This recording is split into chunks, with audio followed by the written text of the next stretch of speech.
Hey everyone, it's Ardern here from The Right Way, and another article about the disingenuous Labour government that's here ruling New Zealand, basically.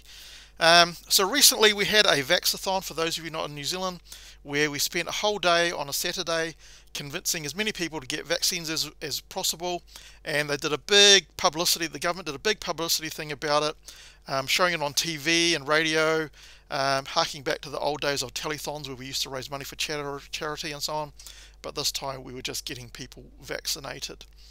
So you didn't see any of this appear in the actual mainstream media of our newspapers or TV stations or anything like that, but it did come through on News Talk ZB, which is a completely private and independent radio station. So this is from Jason Walls. The Vaxxathon was a triumph, but it was missing one important thing. So the Vaxxathon at the centre of the government Super Saturday Bonanza was a triumph. There were more than a few cynical eyebrows raised when the Prime Minister revealed her plans for the 8-hour telethon style event, only because Sir John Key, the previous National Party leader and Prime Minister, gave them the idea. Otherwise they probably wouldn't have thought about it themselves. It would be a blast from the past with a bit of nostalgia, Jacinds Ardern said. And nostalgia there was. The likes of Jacinds Ardern, Susie Koto made appearances, as did Lord, and a rather low energy Taika Waititi. The production was a little rough around the edges. The final count was about 130,000, 39,000 first doses, 90,000 second doses, which is actually really good, right? I mean, 90,000 second doses is really awesome because it really gets it up. It was also a record-breaking day for Māori vaccinations as well. So in New Zealand, the vaccination rate of the Māori indigenous people is really, well, it's quite low compared to everyone else.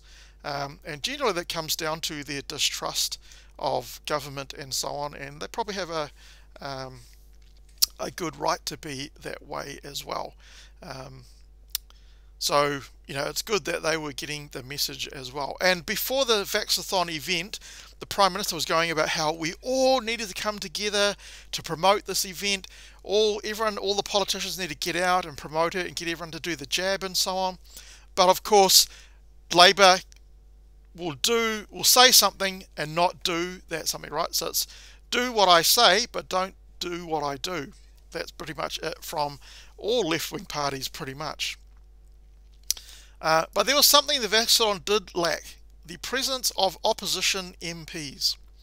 Right? So the event organisers were able to get US-based former pro wrestler Chavo Guerrero, I don't even know who that is, it can't be anyone too famous, to deliver a get vaccinated message to the people of New Zealand, but not a single National or ACT MP made an appearance.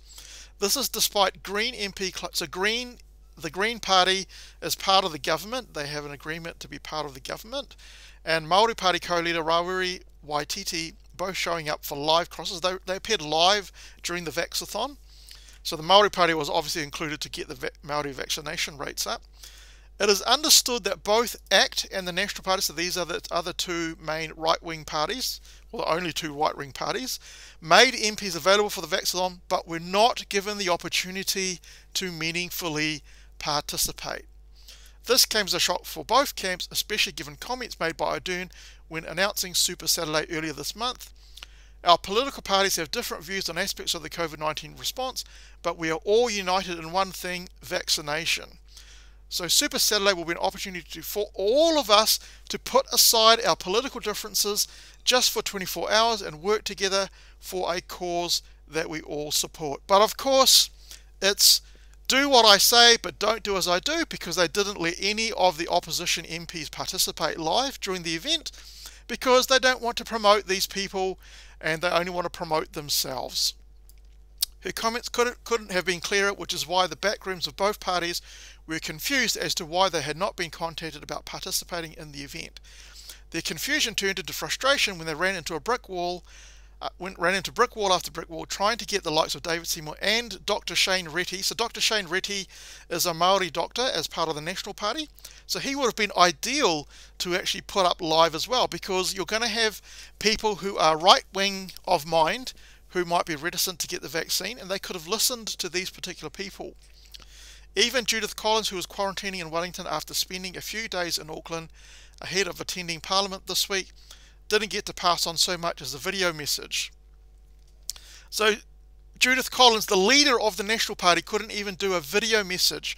Just goes to show you how disingenuous this Labour Party is. People in New Zealand need to wake up. Having politicians from across all political parties involved in promoting a single strong get vaccinated message could only have helped the event. You should have had everyone there participating from all points of view. Jacinds Ardern Labour government. As much as the government's tried, there are still more than a few vaccine hesitant people across the country who won't listen to the government. They might have listened to a Seymour, a Dr. Shane Reti, or a Judith Collins. With so much riding on getting New Zealand's vaccination rate as high as possible, the lack of opposition MPs was a disappointing snub.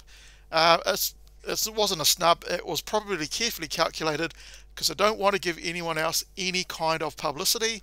They want to hoard all of the publicity themselves because they are a disingenuous bunch of left-wing academic politicians. Anyway, let me know what you think. If you're of the right variety, do you feel slighted that they didn't get any of the right-wing politicians on? If you're of the left variety, do you agree with what Labour did? Did they do a good thing in your opinion? I'd be very interested to know. If you like this video, give it a thumbs up. If you don't like the video, you're welcome to give it a thumbs down. If you like my content, please subscribe. Just helps my videos to get noticed by the YouTube algorithm. And hopefully I will catch you in the next episode.